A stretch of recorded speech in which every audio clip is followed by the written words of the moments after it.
ಚಿಕ್ಕಮಗಳೂರಿನ ಆಲ್ತೂರು ಹಾಗೂ ಸುತ್ತಮುತ್ತ ಧಾರಾಕಾರ ಮಳೆಯಾಗಿದೆ.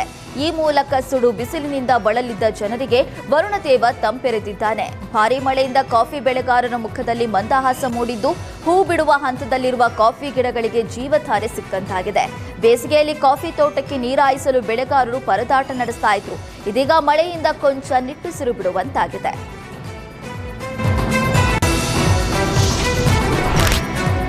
ಬಾಗಲಕೋಟೆ ಜಿಲ್ಲೆ ತೇರತಾಳ ತಾಲೂಕಿನ ತಮ್ಮದಡ್ಡಿ ಗ್ರಾಮದಲ್ಲಿ ನಡೆದ ಸಾಮಾಜಿಕ ಬಹಿಷ್ಕಾರ ವಿವಾದ ಸುಖಾಂತ್ಯ ಕಂಡಿದೆ.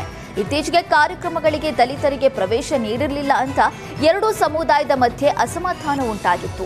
ದಲಿತರಿಗೆ ಸಾಮಾಜಿಕ ಬಹಿಷ್ಕಾರ ಹಾಕಲಾಗಿದೆ, ದಲಿತರಿಗೆ ಕ್ಷೌರ ಕೂಡ ಮಾಡ್ತಿಲ್ಲ ಅನ್ನುವ ಆರೋಪ ಕೇಳಿಬಂದಿತ್ತು. ಜಮಖಂಡಿ ಎಸಿ ಶ್ವೇತಾ ಬಿಡಿಕರ್ ಹಾಗೂ ಪೊಲೀಸರ ಮಧ್ಯಸ್ಥಿಕೆಯಲ್ಲಿ ಸವರ್ಣೀಯರು ಹಾಗೂ ದಲಿತರ ಸಭೆ ನಡೆಸಿ ಮನವೊಲಿಸಿದ್ದಾರೆ.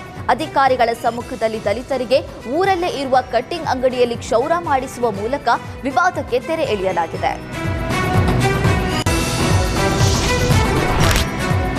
ಬೆಂಗಳೂರಿನಲ್ಲಿ ಮಸಾಲಾ ಮಜ್ಜಿಗೆ ಪ್ಯಾಕೆಟ್ ಮೇಲೆ ಸುಳ್ಳು ದಿನಾಂಕ ಪ್ರಿಂಟ್ ಮಾಡಿರೋದು ಪತ್ತೆಯಾಗಿದೆ.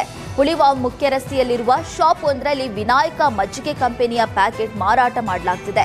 ಮಜ್ಜಿಗೆ ಪ್ಯಾಕೆಟ್ ಮೇಲೆ ಫೆಬ್ರವರಿ 30 ಎನ್ನುವ ದಿನಾಂಕ ನಮೂದು ಮಾಡಲಾಗಿದೆ. ಆದರೆ ಫೆಬ್ರವರಿ ತಿಂಗಳಲ್ಲಿ 30ನೇ ದಿನಾಂಕವೇ ಬರೋದಿಲ್ಲ. ಈ ಮೂಲಕ ಮಜ್ಜಿಗೆ ಪ್ಯಾಕೆಟ್ ಮೇಲೆ ಸುಳ್ಳು ದಿನಾಂಕ ಪ್ರಕಟಿಸಿ ಮಜ್ಜಿಗೆ ಮಾರಾಟಗಾರರು ಗ್ರಾಹಕರ ಆರೋಗ್ಯದ ಜೊತೆ ಆಟವಾಡ್ತಾ ಇದ್ದಾರಾ ಅನ್ನುವ ಪ್ರಶ್ನೆ ಮೂಡುತ್ತಿದೆ. ಶೇಷಾದ್ರಿಪುರಂ ಕೆನರಾ ಬ್ಯಾಂಕ್ ಎಟಿಎಂ ಕಳ್ಳತನ ಯತ್ನ ಪ್ರಕರಣ ಸಂಬಂಧ ಓರ್ವ ಆರೋಪಿಯನ್ನ ಶೇಷಾದ್ರಿಪುರ ಪೊಲೀಸರು ಬಂಧಿಸಿದ್ದಾರೆ. ಹಸನ್ ಸಾಬ್ ಎಂಬಾತ ಸಾಲದ ಹೊರೆ ಹೆಚ್ಚಾಗಿ ಬ್ಯಾಂಕ್ ಕಳ್ಳತನಕ್ಕೆ ಮುಂದಾಗಿದ್ದ. 2 ವಿಫಲ ಯತ್ನದ ನಂತರ ಆರೋಪಿ ಪರಾರಿಯಾಗಿದ್ದ. ಇದೀಗ ಸಿಸಿಟಿವಿ ದೃಶ್ಯವನ್ನ ಆಧರಿಸಿ ಆರೋಪಿಯನ್ನ ಬಂಧಿಸಲಾಗಿದೆ. ಮೂಲತಃ ಧಾರವಾಡ ಮೂಲದವನಾಗಿರುವ ಆರೋಪಿ ಹಸನ್ ಸಾಬ್ ಶೇಷಾದ್ರಿಪುರಂನಲ್ಲಿ ವಾಸವಿದ್ದ. ಸಾಲದ ಹೊರೆ ಹೆಚ್ಚಾಗಿ ಸಂಕಷ್ಟಕ್ಕೆ ಸಿಲುಕಿದ್ದ. ಇದರಿಂದ ಕಳ್ಳತನದ ಹಾದಿ ಹಿಡಿದು ಬ್ಯಾಂಕ್ ಎಟಿಎಂ ಲೂಟಿಗೆ ಯತ್ನಿಸಿದ್ದ.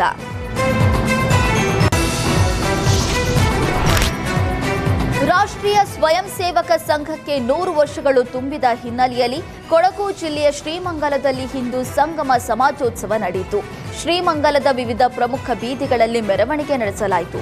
ಮೆರವಣಿಗೆಯಲ್ಲಿ ಆದಿವಾಸಿ ಬುಡಕಟ್ಟು ಸಮುದಾಯದ ಕಲಾತಂಡ, ವೀರಗಾಸೆ ಕುಣಿತ ಮತ್ತು ಮಹಿಳೆಯರ ಚಂಡೆವಾದ್ಯ ಕಲಾತಂಡ ಸೇರಿದಂತೆ ವಿವಿಧ ಕಲಾತಂಡಗಳು ಭಾಗವಹಿಸಿದ್ವು.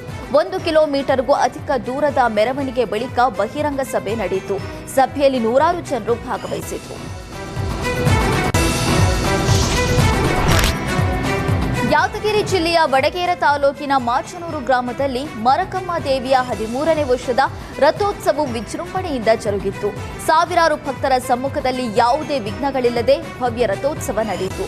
ಪ್ರತಿ ವರ್ಷದಂತೆ ಈ ವರ್ಷವೂ ಭವ್ಯ ರಥೋತ್ಸವ ಸರ್ವ ಭಕ್ತರ ನಡುವೆ ನಡೆಯಿತು. ಈ ವೇಳೆ ಭಕ್ತರು ರಥೋತ್ಸವಕ್ಕೆ ಉತ್ತತ್ತಿ, ಬಾಳೆಹಣ್ಣು, ಮಂಡಳ್ಳ ಎಸೆದು ಭಕ್ತಿ ಪರಾಕಾಷ್ಠೆಯನ್ನ ಮೆರೆದರು. ಮರಕಮ್ಮ ದೇವಿ ಪರಾಕ್ ಅಂತ ಘೋಷಣೆ ಕೂಗಿ ಭಕ್ತರು ಸಂಭ್ರಮಿಸಿದ್ರು. ರಥೋತ್ಸವವನ್ನ ಭಕ್ತರು ಕಣ್ತುಂಬಿಕೊಂಡ್ರು.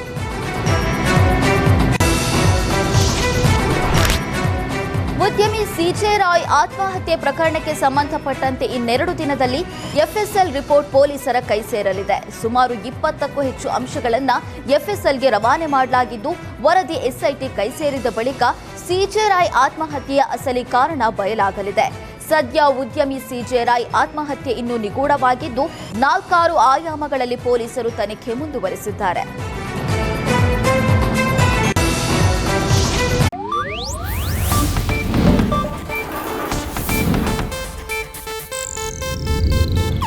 ಇದು ಏಷ್ಯಾನೆಟ್ ನ್ಯೂಸ್ ನೆಟ್ವರ್ಕ್ ಪ್ರಸ್ತುತಿ.